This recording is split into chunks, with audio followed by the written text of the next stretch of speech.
Hello, everybody. This is Cyrus, and I just had a few thoughts before I go to sleep here tonight. I'm in Jodhpur, India, still, the Blue City. If you want to see a little walk around tour, you can go to my silly little travel channel called Cyrus the Explorer. But it's very beautiful here, just about finishing up my time in this city, and I'm going to Udaipur tomorrow. It's another city with the poor suffix. These are all former desert kingdoms that used to be at odds with each other. They were all always fighting and killing each other up until the 1800s. But now it's all unified under the state of Rajasthan, which is unified in the country of India. So, interesting stuff.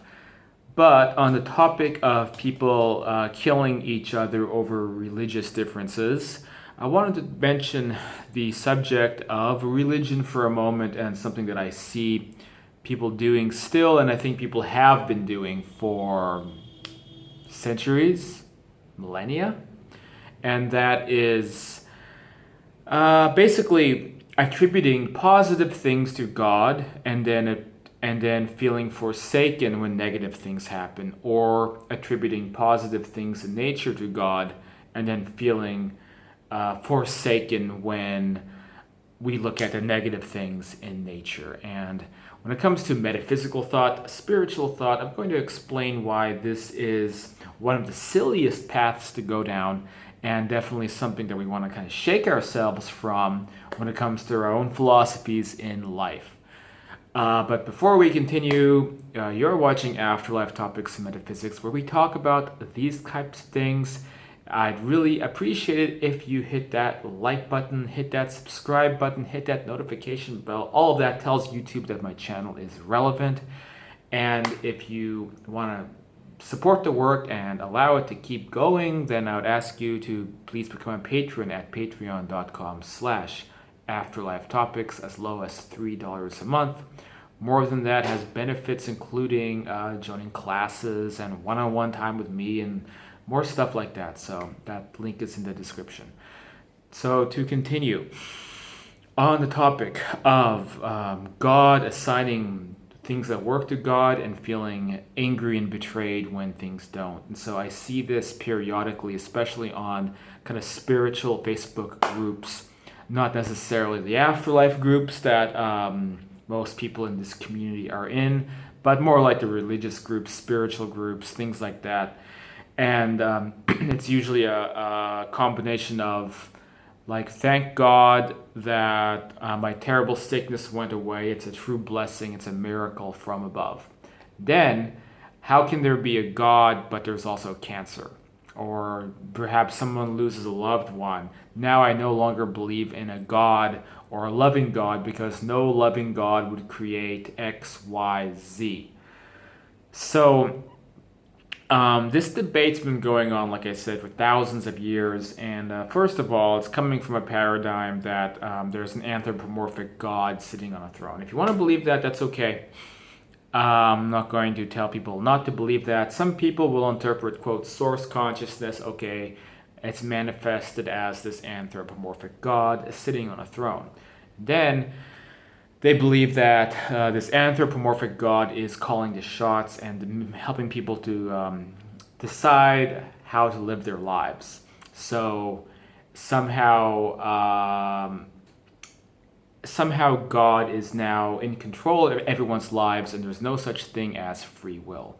So from a theological point of view, we know this is really silly, because the whole point is for people to practice their free will, and then God, quote, judges them, which I also don't believe, but this is the theological idea, is that, we are responsible for our actions. So how can you be in an environment where you are responsible for your actions if, quote, God is deciding for everybody, how their lives are going to be and how the planet is going to be and how it's going to operate? Like, logically, if there was a God who wanted to separate the wheat from the chaff and decide who is a quality character to join him in a afterlife environment, then the whole idea behind that concept then would be to put people into an arena where there's all kinds of difficult situations that are going to hit them, And then people have to learn to cooperate and survive in that environment so that we can test people's character.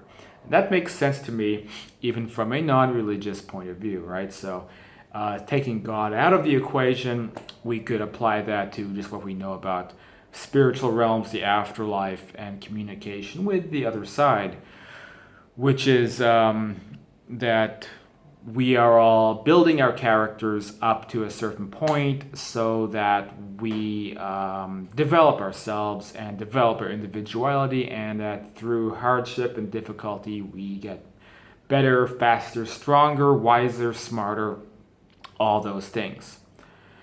This would be impossible in a Care Bear world where nothing bad could happen to us. Now, how do you make it so that we are in a really challenging environment? Well, it would be unethical to be creating evil things to come after us. That wouldn't be possible. But if you're in a natural world with natural laws where random things can happen that are bad, tsunamis and earthquakes and diseases, then this is mindless. It's not anyone's fault. It's not negative karma. It's not some evil creature, evil god making the bad stuff happen. It's karmically neutral. It's just stuff that happens. We're in an arena and we have to survive it. And then in that process, our characters are tested and we grow and learn. So that would mean that when we hear that argument, like how can a loving God be allow for this bad thing to exist? Well, how could how is it even relevant to a loving God? Because also, in the context of an afterlife, okay, you die here, big deal. You go on to a different dimension. It's not the worst thing in the world to die. So, why would a God be thinking about things in terms of humanity? Why would a God be relating to things like we relate to things? That something is bad because we say it's bad. That really doesn't make any logical sense. Next, we have the phenomenon of raging at God. How could God do this to me? And in the worst examples, it's related to something silly and material, like, you lose a bunch of money in the stock market. Why, God? What have you done to me, God? And this is, again, very closed-minded thinking. It doesn't, obviously, again, a material thing has no significance. What has significance is your character, your soul, your personality, how things affect you, what you learn from it. So on a spiritual context, it doesn't matter how much money you have. None of these things matter. What matters are your reactions. What matters how you handle situations, how you work with other people, how you live your life.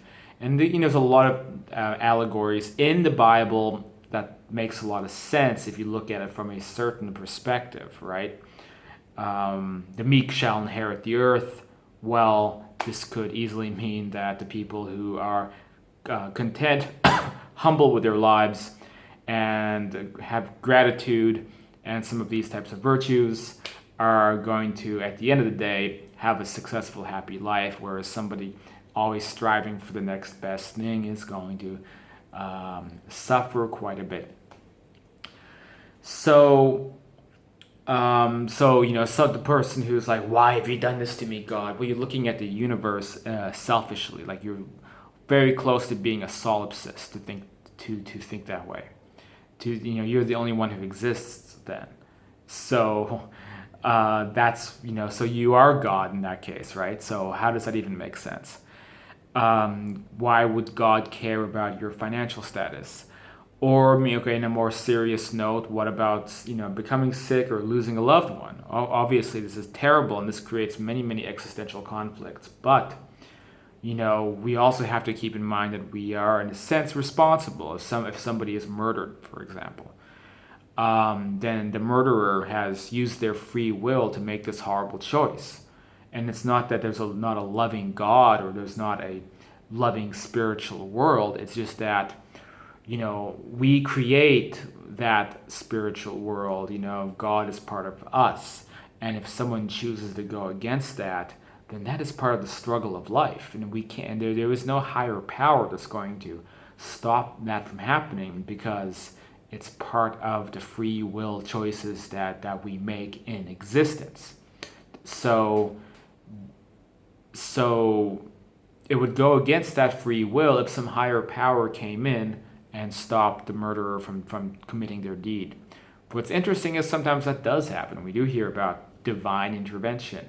An impulse not to go down an alley, and it's a guide or a spiritual being or a relative saying, don't go down the alley because there's a murderer waiting at the end. So they will, in a case-by-case basis, help. But to understand this subject, we just have to look at the universe in a more neutral perspective and understand that when we talk about being judged, what's happening is, we're all being cosmically judged for our actions. And it's not necessarily the anthropomorphic God doing it as much as it is we ourselves, or even God on a much higher level. If we think of ourselves, of each mind being connected to God, judging itself, in that case, yes, then God is judging, isn't God? But in a way, we are all being judged for our characters. And then, whether you want to say God is doing that or we are judging ourselves, our actions, it's all being exposed. What we do here sticks with eternity. It never goes away. It's always going to be something that we can look at, that's recorded in reality. And that's how it's determined, the quality of someone's character. And that's how a very negative character can evolve and develop itself and improve itself. And it doesn't even make any sense to me that there would be a system that's any differently. Do we want to exist in a world where some divine entity coddles us, prevents bad things from happening, shelters us, gives us all a giant cosmic safe space, and then we all just kind of live in this drug-induced stupor forever and ever and ever, and nothing changes, nothing new happens, nothing's created, and nobody learns about themselves, and we don't learn about the true nature of the people around us.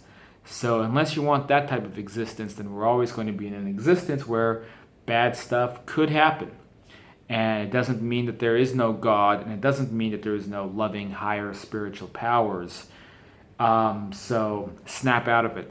We got to stop thinking this way. And it's really difficult to convey these things to sort of people just getting into spiritual thought.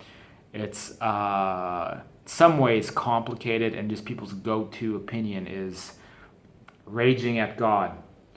And it's a very limited way of looking at things. And I think a lot of people, who are theological, and people I think who are religious and priests and whatnot, I think they've said variations kind of what I'm saying. I'm just switching it up a little bit more toward the objective spirituality.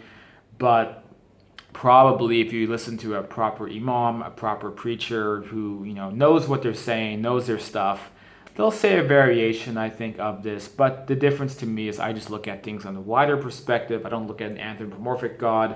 I look at what's really going on, which is higher dimensions, consciousness going between different universes, and how all that works together, and how there's higher systems and orders of higher powers, whether it's our deceased loved ones or actual organizations and hierarchies that do have a role to play in our lives and in the growth of our civilization. But they're not able to because they basically are following a prime directive. They can't interfere with our free will. So while a very religious person will think of it as God, I will think of it as a hierarchy. It could be all types of entities that exist and watch over us.